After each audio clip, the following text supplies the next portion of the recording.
Peace and blessings, beautiful people. Welcome to the House of Love. Good morning, good afternoon, good evening, good night, good day, and good you.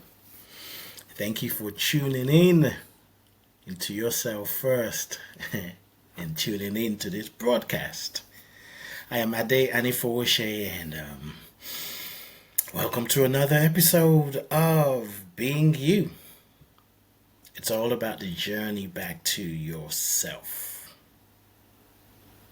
So, since it's about the journey back to yourself, I want to invite you to take a deep breath right now. Breathe in and breathe out. Breathe in slowly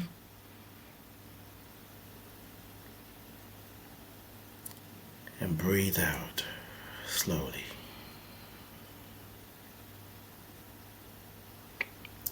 Breathe in slowly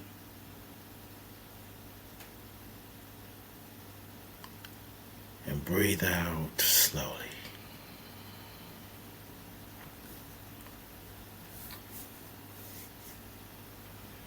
This is a reminder to tune in to yourself first. Even if you did before you clicked play, every moment is different. And if we remind ourselves regularly to tune in into this body, into the spirit that is in this body on a regular basis, we will move through the world differently. You will. Trust me. I'm telling you what I know.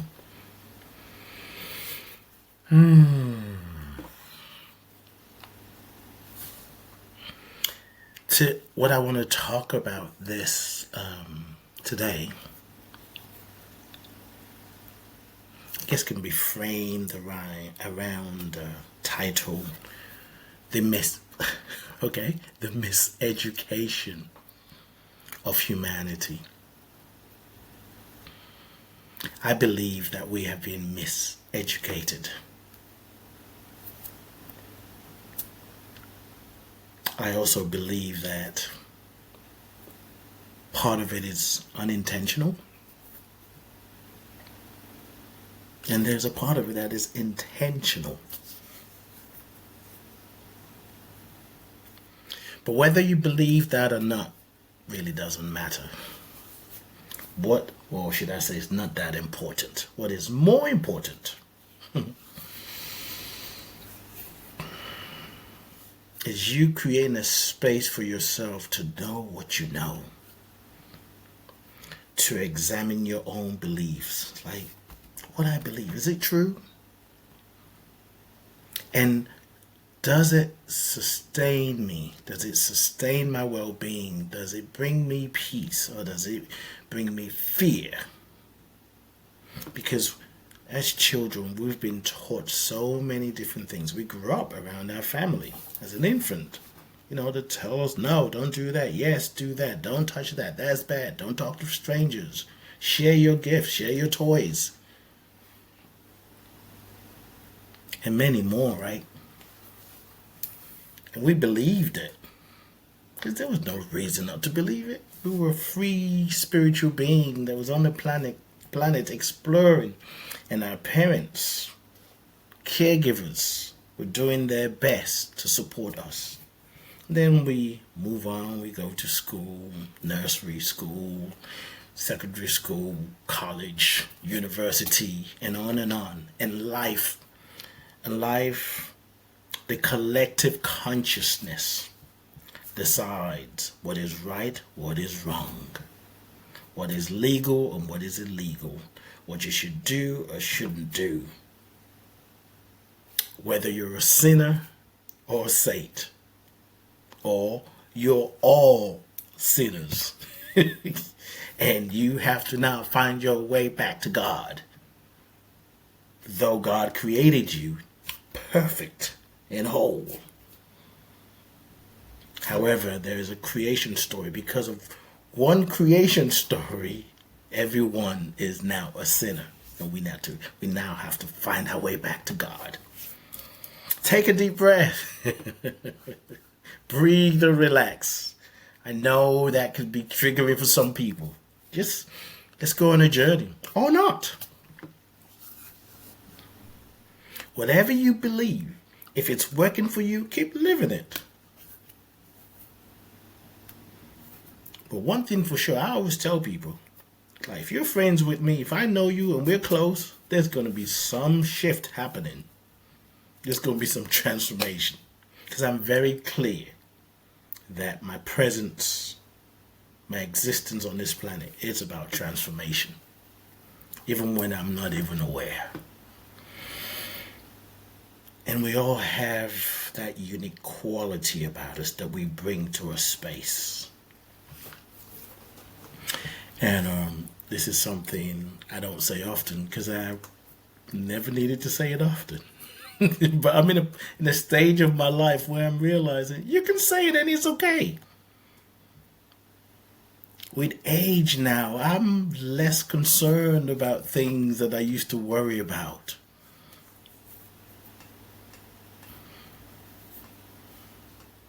So we are taught many things, and we're told we're sinners, and we're trying to win our way back to God.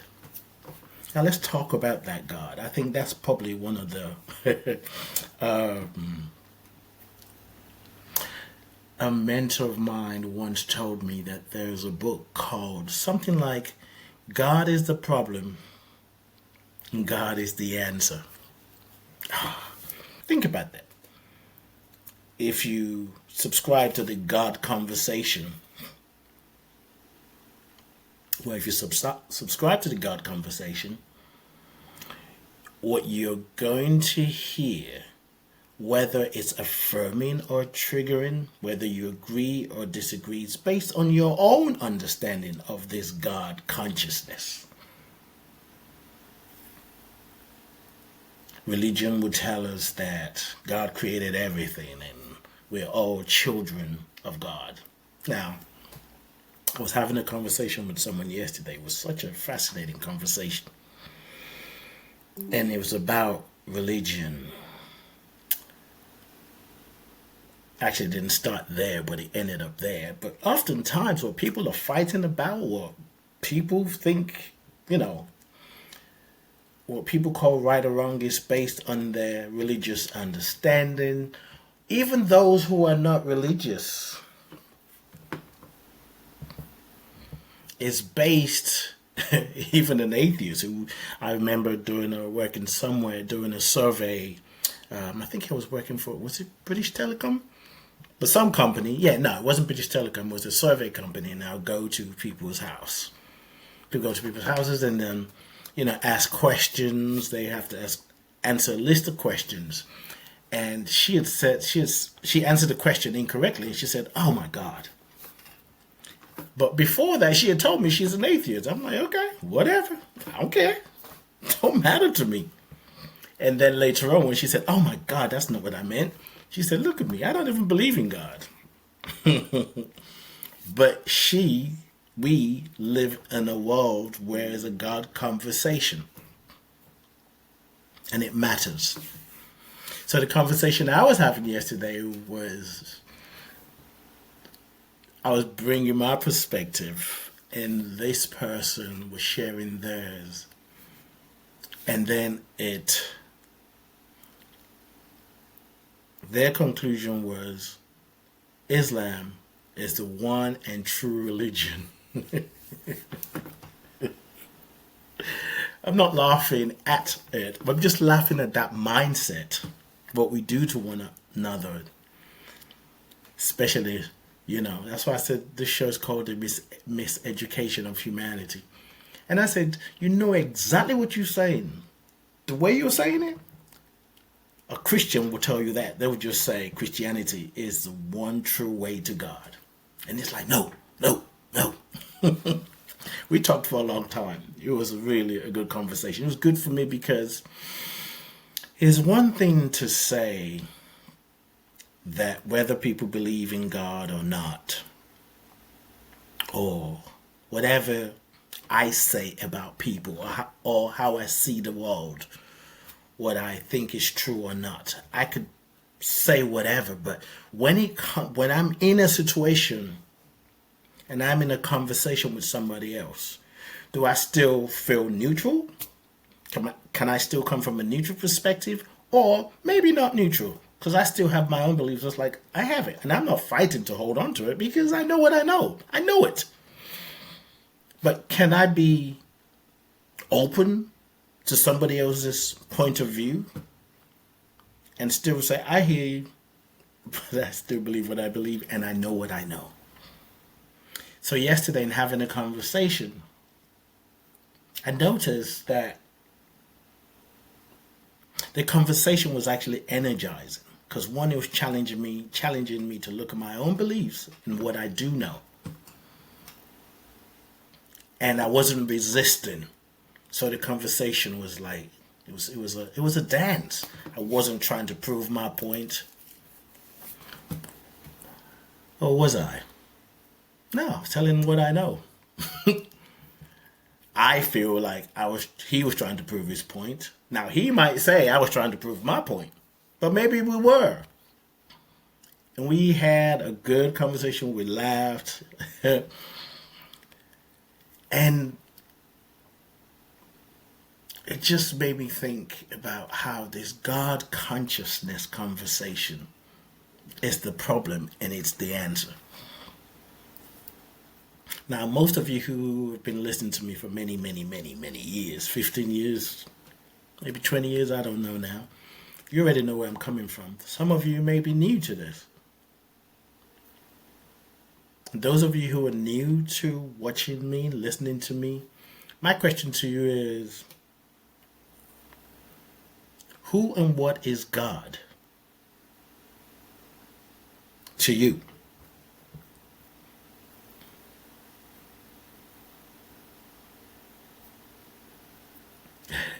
As part of the conversation yesterday, I was saying to this person, this God consciousness is unconditional love.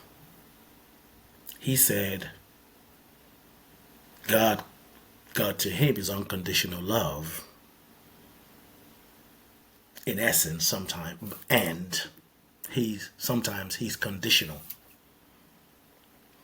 And that's it's funny reflecting back on the conversation, So he said, so what do you think is going to happen to you when you die? I said, I go back into the arms of love. I said, like a balloon. If you take a balloon, balloons have different shapes. So you blow into it, the breath of the God consciousness into it, and the balloons take shape. But when you pop it, that breath, that air goes back. Can't see it, just go back into space. The space all around us. And he said, so you don't think you're going to go to hell or heaven? I said, no. No. Oh my God, it was so funny. And then he said something which I thought was quite profound. There's a lot of things that he said that I challenge him on. But one of the things he said was, well, if God was just going to love you no matter what when you die, he said if he believed that, then he would have go out and drink and sleep with many women and stuff. And I said, oh, so the reason you're not doing this, why again? He said, because he doesn't want to go to hell. I said, well, let me tell you something.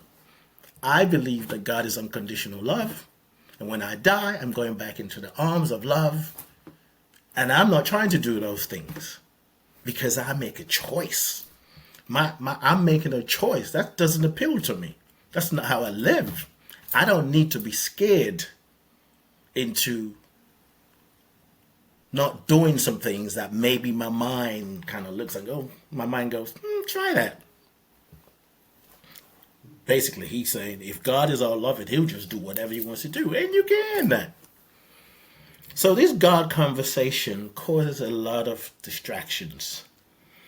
Whether you call it God, whether you call it universe, divine, Ọlọ́run, like we do in Yoruba. Olódùmarè. Jesus. Allah. Buddha. It really doesn't matter. What matters is, how are you living? Are you living your life to reflect the highest and best representation and a representation of your God? Now, I know that question is pretty broad and everybody can say that.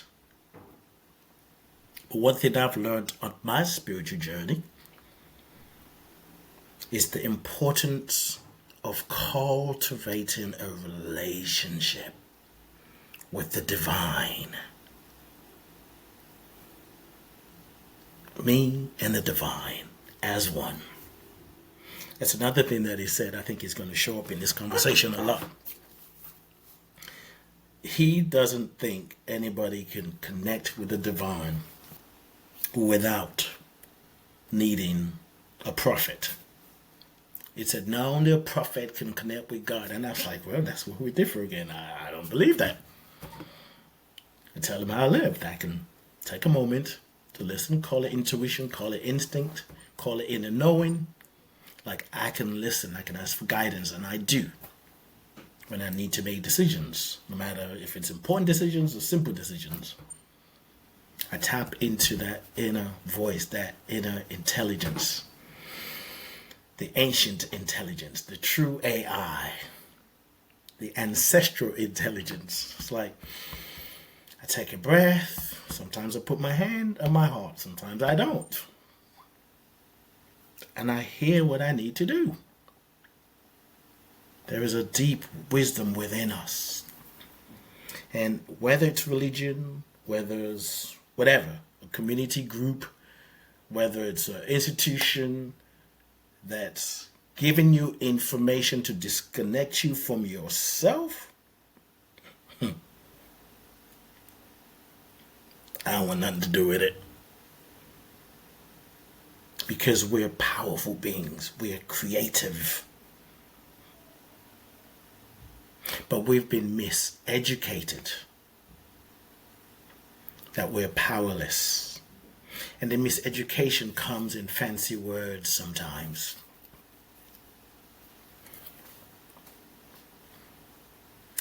I have had conversations with people working in the community who are doing so much to help people be better, to help people heal,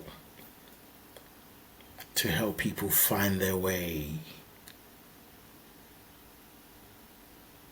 And yet,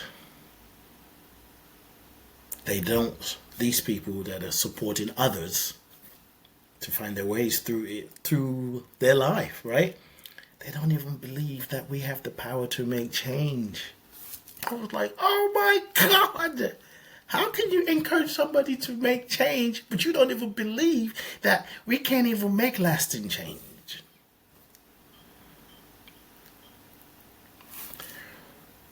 The people who bring about change are the ones that believe in change and they know they can do it.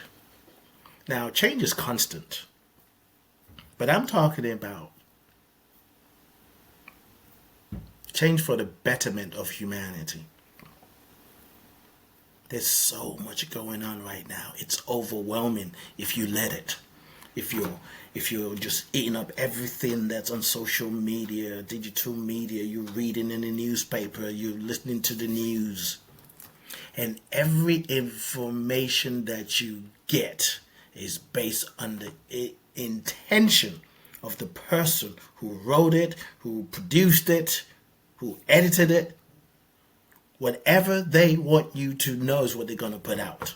Just like what I'm doing. I'm not excluded. I don't have to compare myself to anybody. What I know is my intention is rooted in love, unconditional love.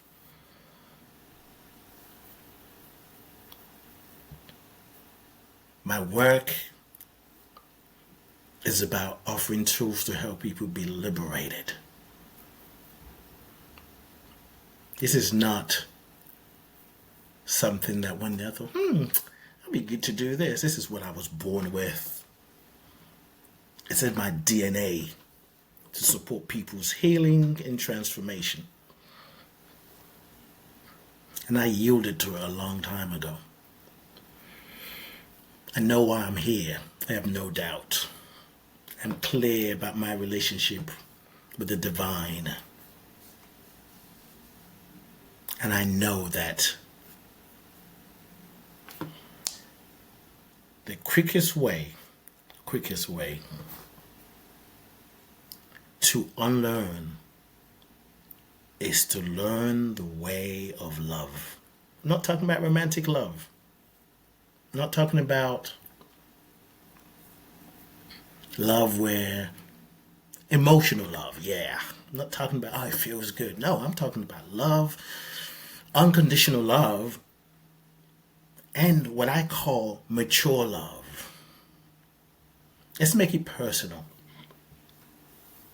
Can you love yourself when you've made a mistake? And the mistake you made before you made that mistake, or maybe you said something to somebody, but you knew you should have done it, but you did it.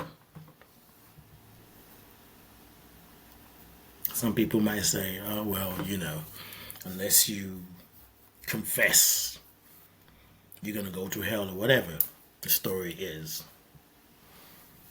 I see the truth in confession, but not in the Catholic kind of way. Confession is recognizing, yes, what I did yesterday, maybe I shouldn't have done that. I shouldn't have said that. Wow, if somebody said that to me, that would really break my heart, or I broke their heart. Just confessing to yourself that you could have done things differently, whether you knew beforehand or not. And in your confession, you get to set yourself free.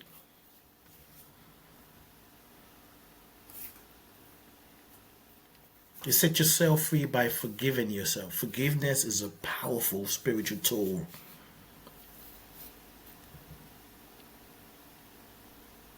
Forgiveness is a choice.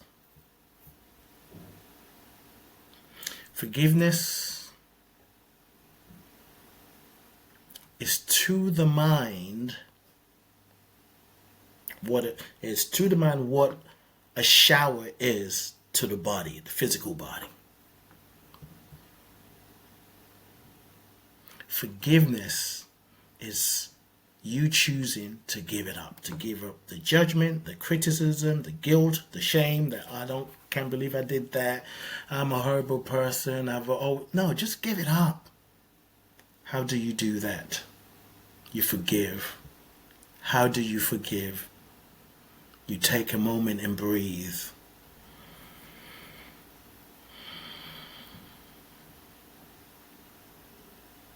You could either start to sit into the truth that you are a spiritual being and you're more than what came out your mouth.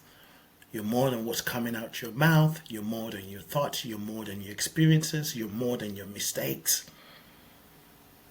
That you can sit with the idea that you are love embodied. Now, depending on where you are in that conversation around love, you may think, yeah, okay, now what? Love is powerful. It heals. It transforms.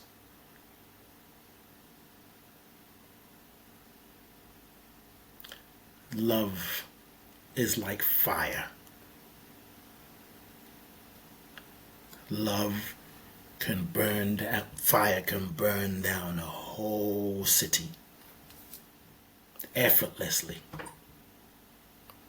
At the same time, that same fire can warm up the whole city. You can use that fire to cook, to cook foods, to sustain yourself.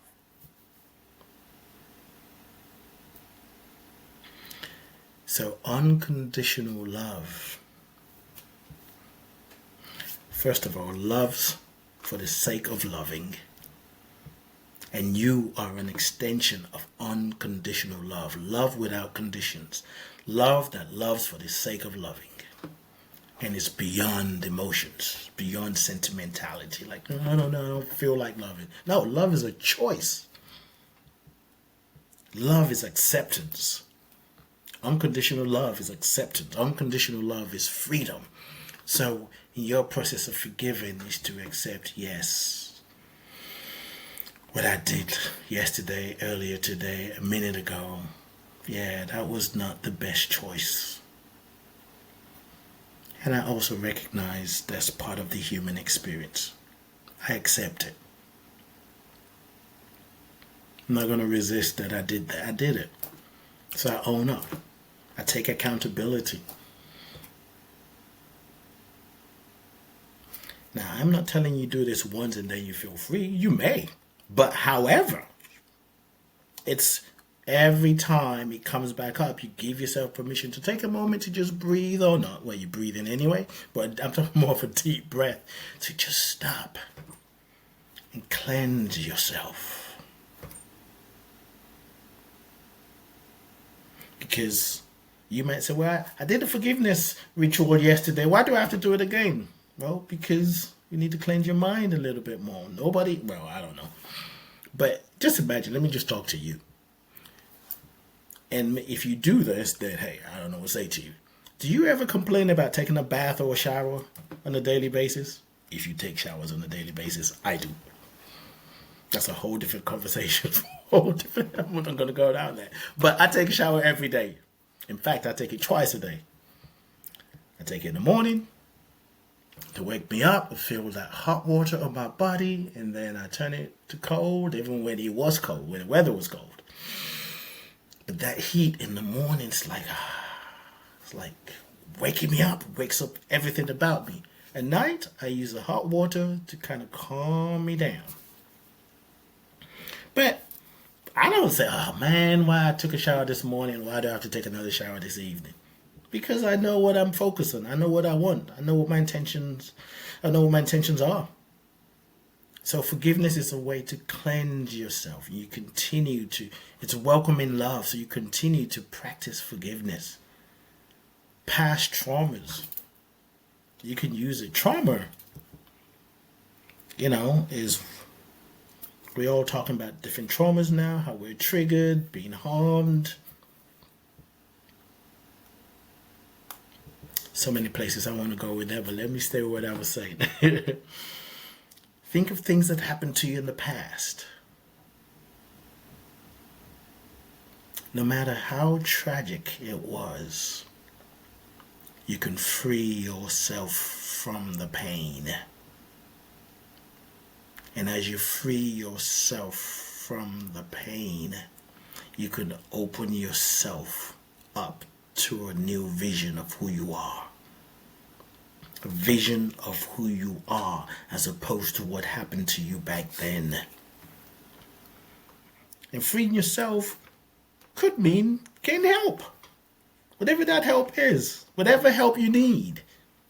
A doctor, a therapist, a coach, a minister, imam, spiritual teacher, counselor, a friend. You might need to go to a retreat. You might need to do some silent retreat where you just go somewhere and you're just quiet, not talking to anybody. You have the power to heal yourself. And even more importantly, your body knows how to heal you. Your body knows how to heal itself. It does.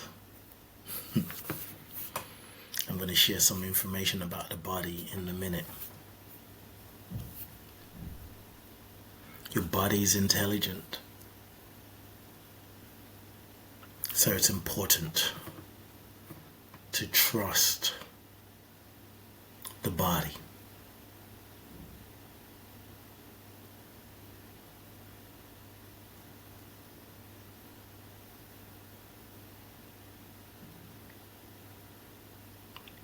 So bringing it back to forgiveness. Forgiveness is the way, as a practice to set yourself free. Forgiveness is a practice. It's an act of choosing love. Choosing to love, choosing to accept, choosing to set yourself free. Acceptance is the quickest way to healing. What you resist will persist. What you accept, what you embrace, there's no restrictions. It just flows along. Forgiveness reminds you who you are. It corrects the miseducation. Forgiveness brings you back to the truth of who you are. Who are you? I guess that's the question. Beyond your roles and your titles, who are you?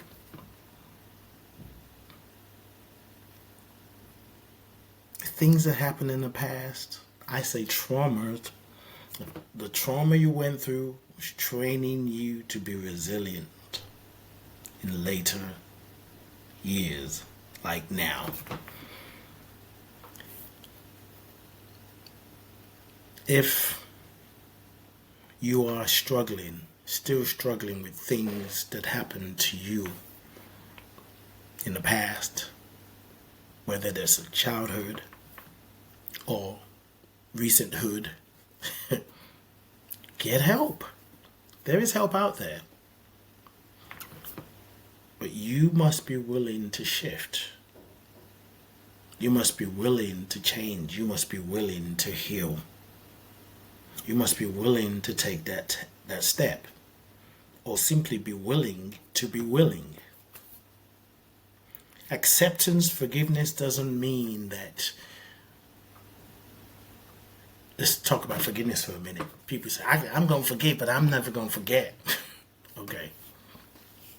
Hopefully you get to a point where you can just forgive and you don't need to have to defend your act.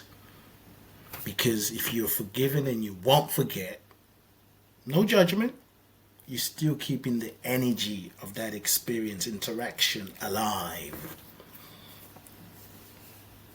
Because the truth is, whether you forgive or not, what happened, right? But if you find yourself getting sucked back into that energy of what happened and you can't move forward, and because of what happened in the past, you're judging your future or afraid your future would replay itself or repeat itself based on what happened in the past, it's time to clean it up. Forgiveness is all about spiritual cleansing. It reminds you who you are. Who are you? You are a spiritual being. What does that mean? Take a moment to be quiet and ask the divine, what does it mean to be a spiritual being? Spirit simply means breath. You are the breath of God. You're the breath of the divine. And let me just be clear. When I talk about God, I'm not talking about a man in the cloud. I'm not even talking about a woman in the cloud. I'm talking about a power and a presence. It's a life force that orchestrates all things. It's that animating force within you. If you want to reset your mind, Reprogram your consciousness. Choose forgiveness. And as you return to love, you get to create a space for people to be who they need to be, who they choose to be, while you're remembering that, yeah, I have agency. I have the power to recreate my reality.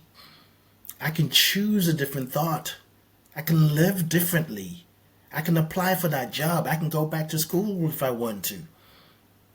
I can end this relationship because it is literally killing me. My spirit is dying. I can't function. It's making the choice of what you want for yourself from within.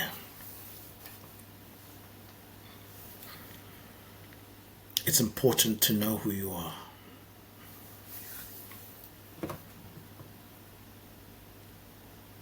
If you don't invest in understanding and knowing who you are, there are people in the world who are happy to tell you who you are, and they will tell you who you are based on their own interpretation of who they think you are.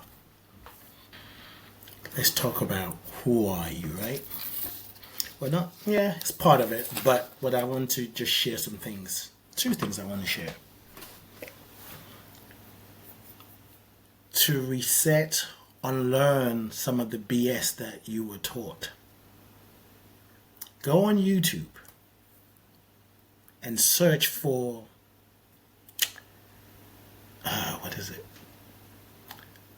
just do search for 25 creation stories. That's not the title, but YouTube would know exactly what you mean. YouTube would be like, I got you. 25 creation stories. See, the one that's coming is the Adam and Eve creation story. Personally, I have an opinion about that. But once again, that's another conversation for another episode. Because we get ready to release this conversation. Go in there and learn about different creation stories from different cultures. Learn that you get to learn that all road leads to God.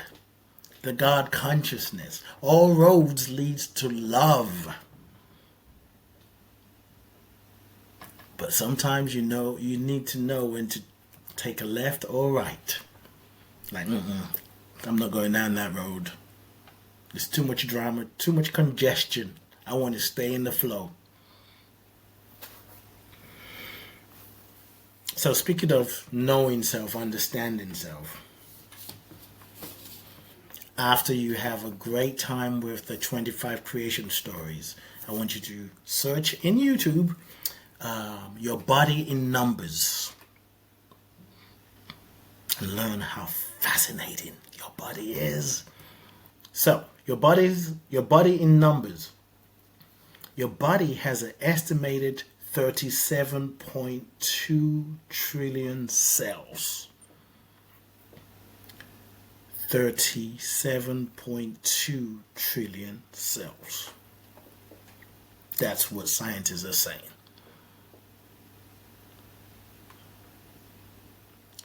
$200 types of cells.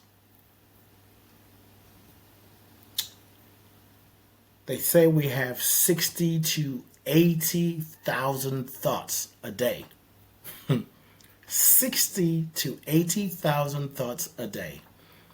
The question is, how many of those thoughts are repetitive? How many of those thoughts were the thoughts you had yesterday, the day before, and last year? We can change our thoughts, We can think differently if we choose. If we cleanse the mind with the forgiveness practice. They said the body contains 5 to 6 liters of blood. Your blood vessels, if they put them side by side and make sort of like a straight line, It's estimated that it could be 60,000 miles. 60,000 miles. Muscles, they said, is about 630 to 650 muscles in the body. Around 360 joints. Just think about that. In your body, 37.2 trillion cells. And those cells are active. They're listening. They vibrate. What if you wake up every day to tune into your body and give thanks for every cell in your body? And give thanks for the muscles, the organs. And give thanks for the processes that is happening inside of you that you're not even in control of. You just might discover not only that you were lied to about who you are, but that there is so much more to who you are. And you are not separated from others. You're connected to everything. You might just discover racism is just stupid. Supremacy is immature. Injustice is ridiculous. Oppression, it's like, that's another immature way of being.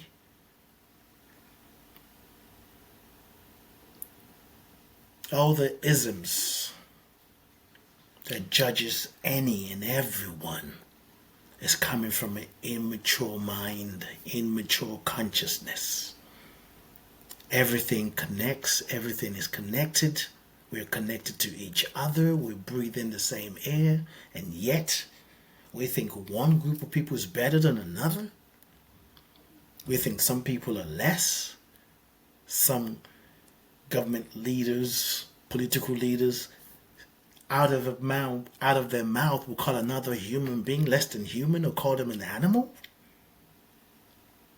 You know, we can spend time talking about that, but why? When someone is immature, it's going to be hard to convince them of something different. So why don't you shine? Shine your light, shine your gift, shine your love. You be the example of oneness. You be the example of what it means to be human. A heart-centered human being. A loving, giving, kind, compassionate human being. And sometimes you deciding to be that gives another person the confidence to do the same. But if we waste time, there are things that are happening that's gut-wrenching, heartbreaking. And some of those things, there's nothing we can do about it. We just got to let it crumble. We just got to let it die. Just let it just phase out. Let it serve its time. But out of that, something, the phoenix is going to rise. The transformation of the fire of love will bring about a new life. And it's up to us. It's up to you. It's up to me. Celebrate what we have in common. Celebrate differences. And spend less of your time and use less of your thoughts. The 60 to 80,000 thoughts a day judging people. The minute you judge, you're now creating a sense of separation. Where there is separation, there is dis-ease. Everything is connected. And you're part of the whole. You're part of the God consciousness. Religion is an interpretation.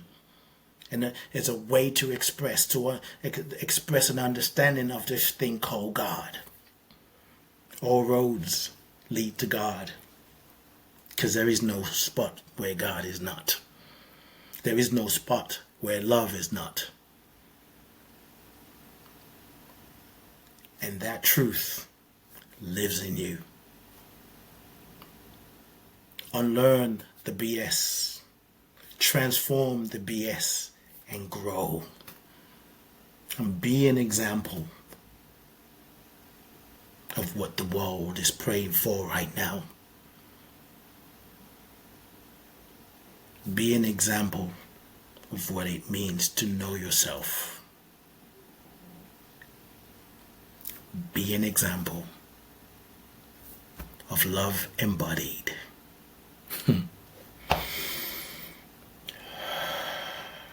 I love you, I bless you, I appreciate you, and I thank God for you. Peace and blessings.